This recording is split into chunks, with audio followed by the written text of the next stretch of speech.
Okay, I think I can talk about my low, my high, my act of kindness before I begin today's video. So, my low is the fact that we were all so busy yesterday. We didn't eat till like 8 o'clock at night. So, yeah, I got home pretty late. And plus, I've been feeling really sleepy lately.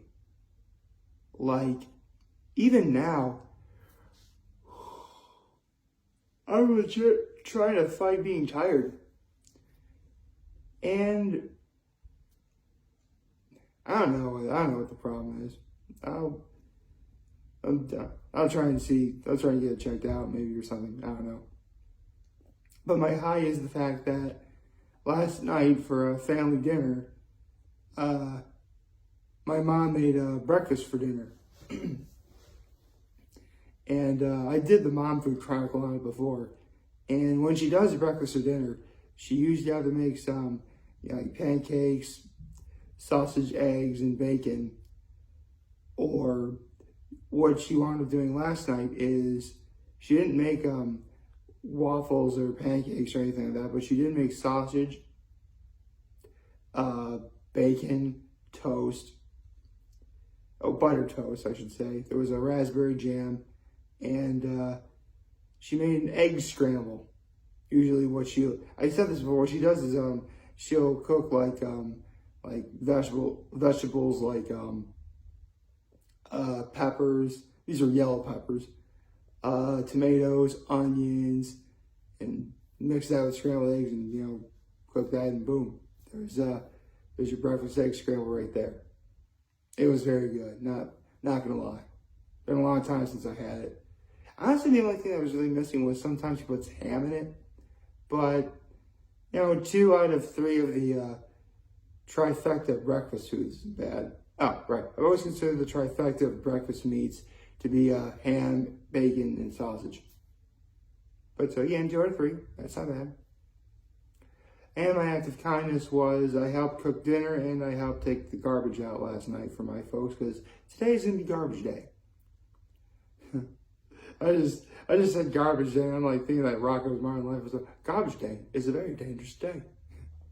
Okay, well, today should not be dangerous. In fact, it's hump day, so happy hump day, everyone.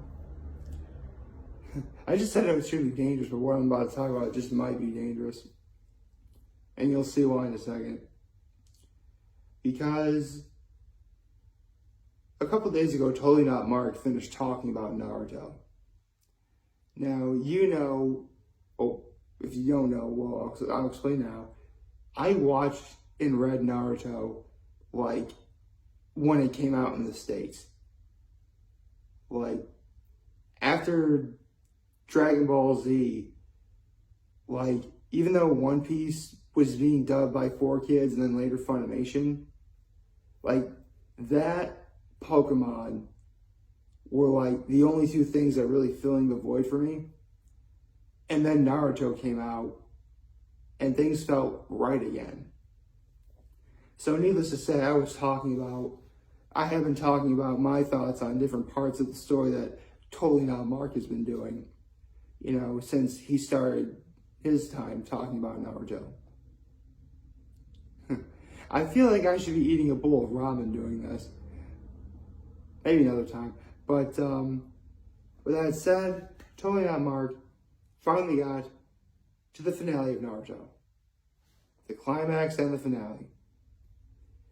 And he decided to break it down to the last 6 volumes because to him it just made sense to do. So, where I last left off, Obito had taken in the power of the 10 Tails.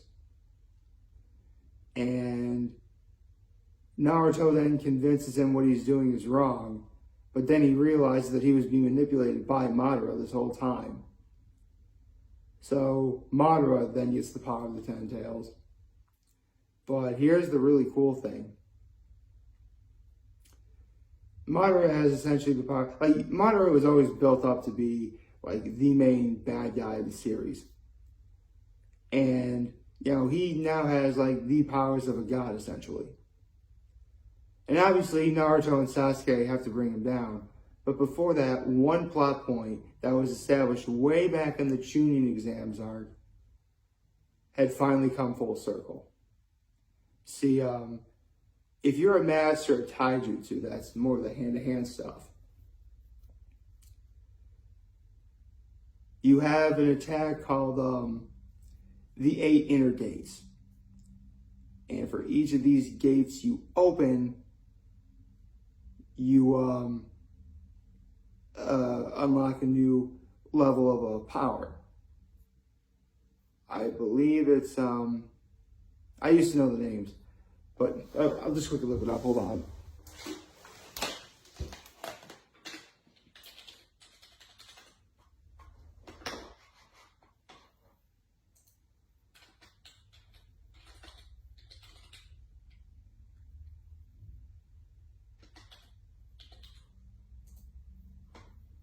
Okay, right. I just found it, so, okay.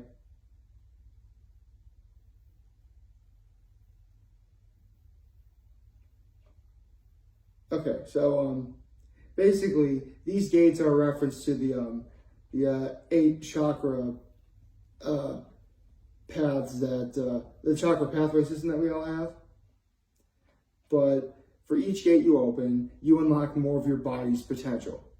And so the 8 gates are gate of opening, gate of healing, gate of life, gate of pain, gate of closing, or gate of limit as some people call it, gate of joy.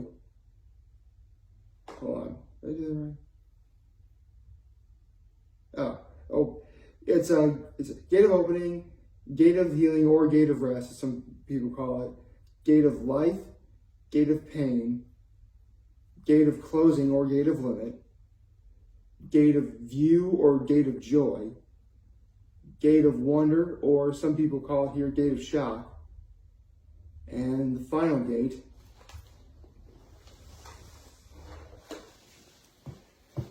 is known as gate of death.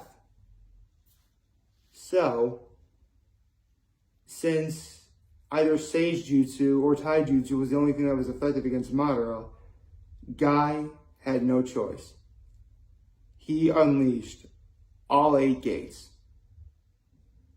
And I was, as you could probably surmise, if you use all 8 gates, you die.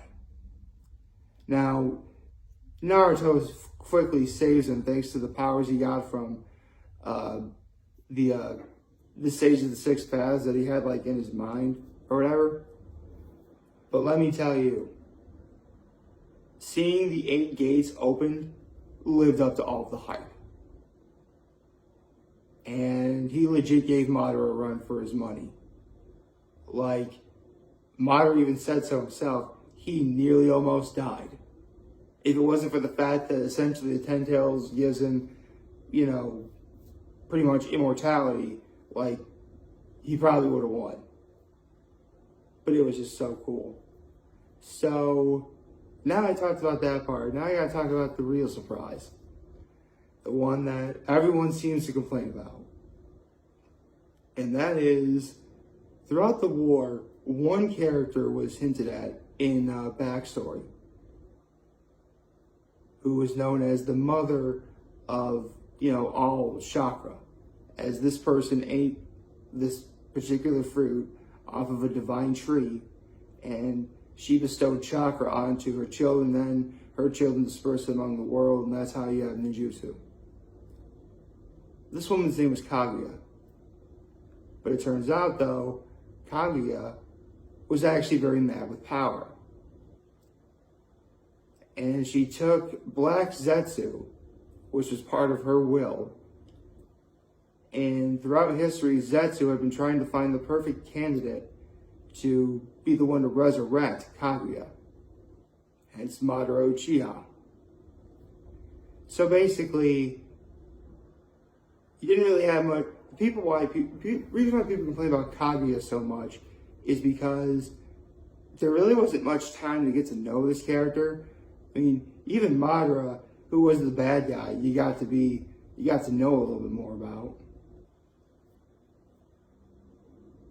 So, without question, one of the best parts of the finale for me was when Team 7 ultimately reunites. Naruto, Sasuke, Sakura, and Kakashi. And the former three give one final attack, and Kakashi's looking at them, and he's like, I love you guys. That was awesome.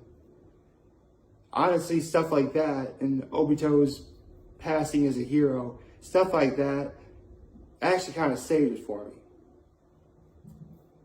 But here's the part that bothered me. And that's the circumstances of what happens next. See, Team 7 has literally just saved the world. All they have to do is have Naruto and Sasuke perform the symbol of the red, or the Ko symbol. I think it's like this or something. I don't. Or maybe it's like this or something.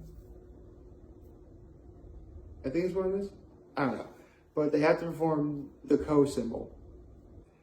And that undoes the resurrection. That undoes the infinite Tsukuyomi that has everybody entranced.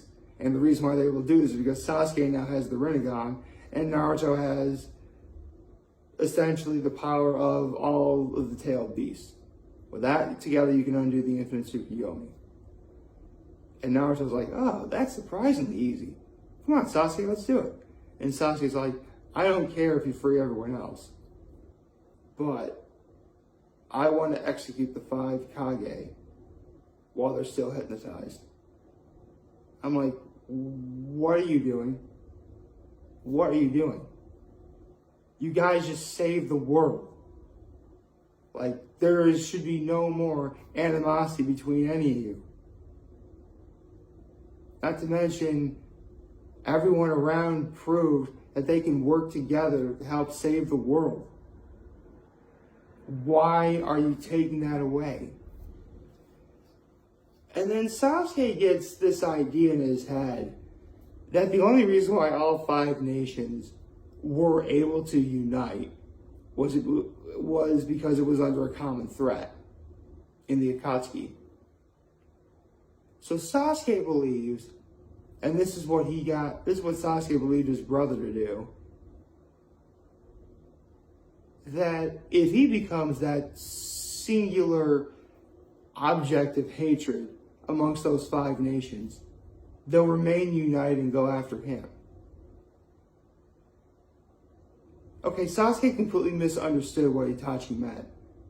That's not me making an opinion. Naruto himself literally says that to Sasuke after hearing this. He's like, you're completely misunderstanding what Itachi meant. That's not what he wanted at all. And it's true. But, I mean, here's the thing. Obviously, the series is going to end with a final battle between Naruto and Sasuke. I just feel like you could have had it under more peaceful circumstances than this. The one thing that saves it, the one true thing that saves it, was the fight itself.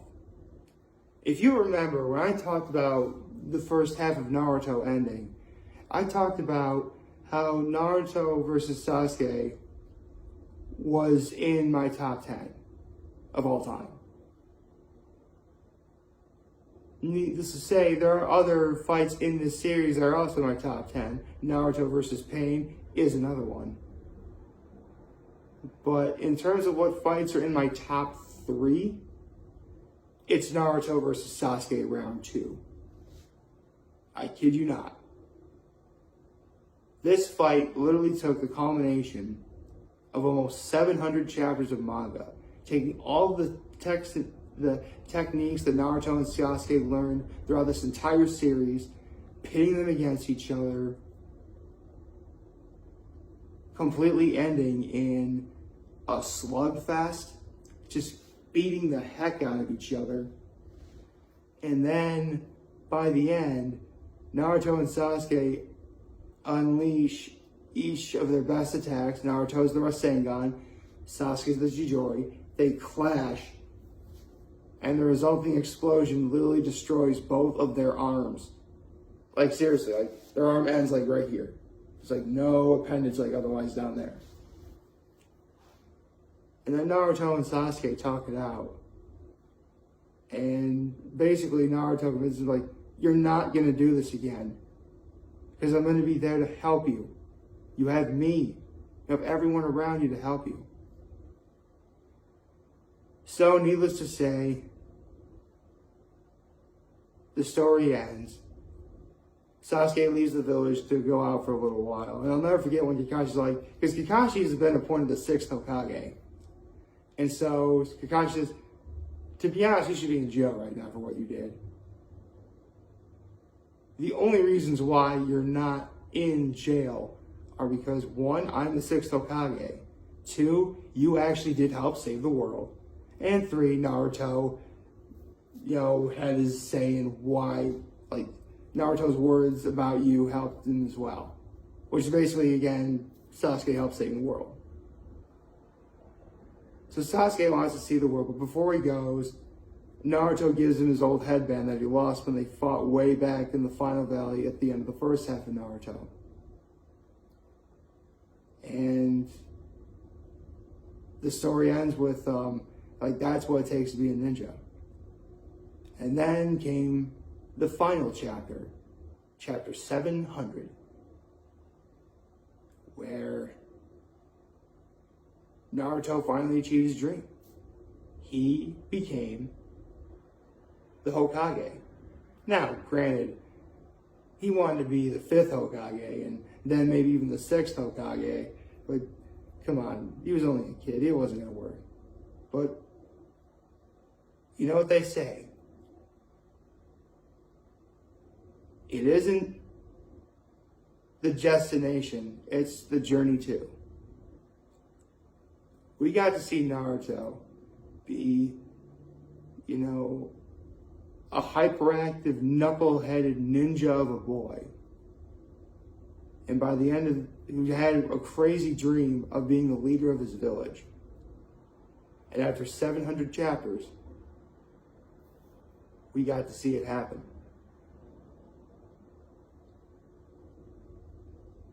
I'll never forget when I first read this chapter.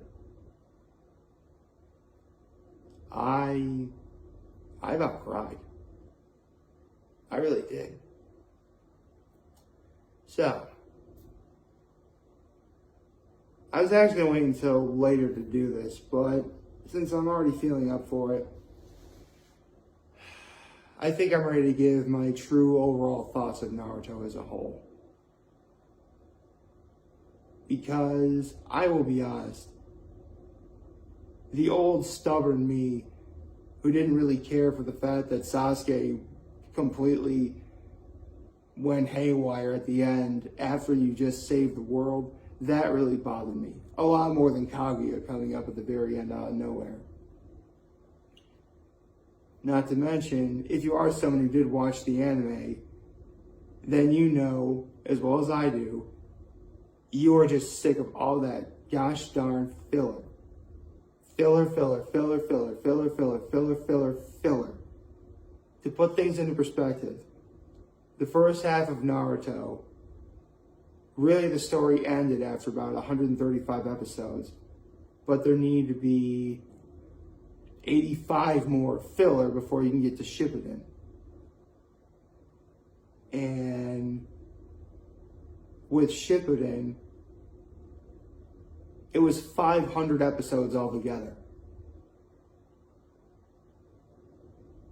Needless to say, even after the series is over, there was still several months worth of filler. Now, granted, some filler was actually good. One of the best examples of the filler, at least for me, was in the manga, they talked about how the Sage of Six Paths chose the younger child over the older child for who would lead the way into Ninshu, which would then become ninjutsu. But you don't see how that story happened. The anime actually filled that blank in. That was really cool. I like that. In fact, it felt like a real part of the story. So I can't really say all of the filler was bad. And some of the filler, like what takes place after the story ends, stuff like that, that was okay. But I'm sorry, some filler was just plain stupid. It was. Like, this is how Naruto wanted to make money. And they got it. I will be honest.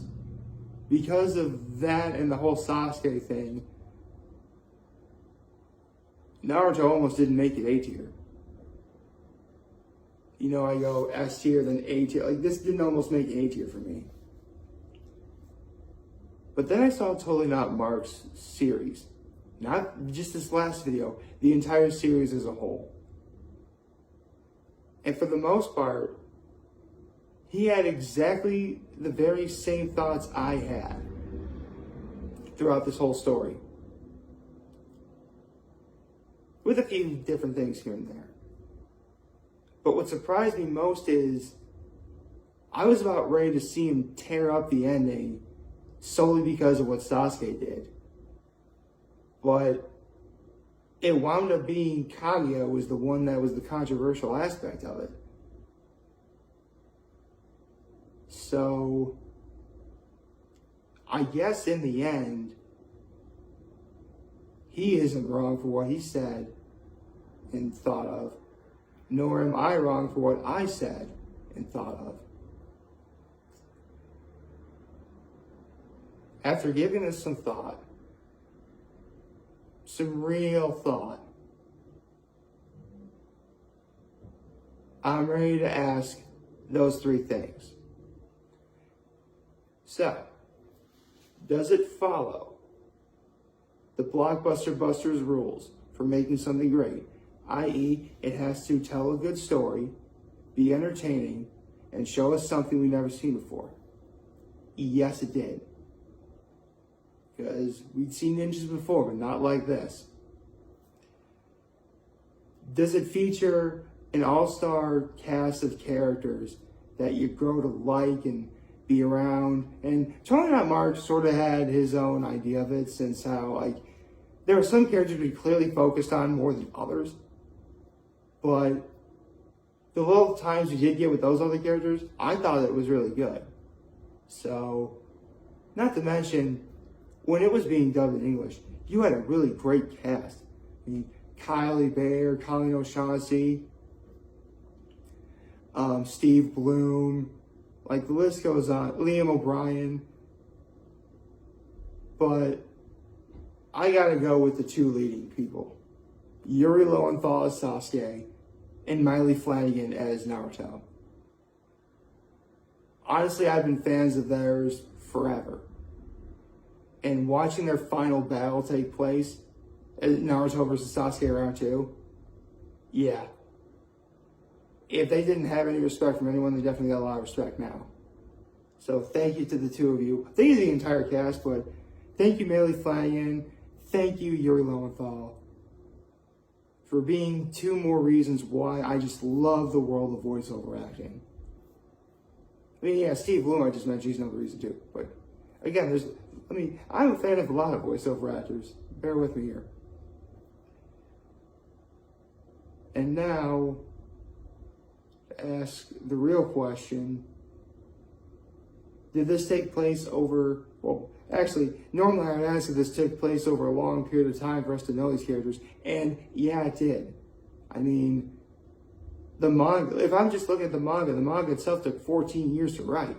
So yeah, you had a long time to really get to know these characters. And before now, I would then ask myself, was there anything unforgivable about what Naruto did? And originally I said yes, obviously due to the filler and, you know, the ending for me and how I interpreted it. But I gotta say, Totally Not Mark, if you're ever watching this, you definitely turned me around. So, and I'm actually very glad I get to say this. Naruto is S tier, baby. I just wanted to talk about that before I sign off. So, I hope you all liked this video. If you liked what you saw, please leave a like and subscribe. That'd be helping my channel out greatly. Follow me on social media. I'm on Tumblr, Instagram, Twitter, Facebook, YouTube. I'm on several different places, don't you worry. And I am very humbled I was finally able to talk about Naruto to all of you, because that's something I've always really wanted to do. So thank you, Totally Not. And I'm also very humbled that Totally Not Mark was the person who really helped me get through it. Not help me get through anything, but just inspired me to really do this. So thank you, Totally Not Mark. I don't know if you're watching this, but if you are, thank you. I am very hopeful that, if you guys find Naruto interesting, check it out. You'd like it. I really think you would. And remember, if any of you guys want to talk or chat, I'm always going to be here to listen to what you have to say. I'm always lending an ear. Take care. Take your back. I always say take your back. Take care and make good choices. Have a nice day, everyone. Happy Wednesday. I hope you have a wonderful Wednesday.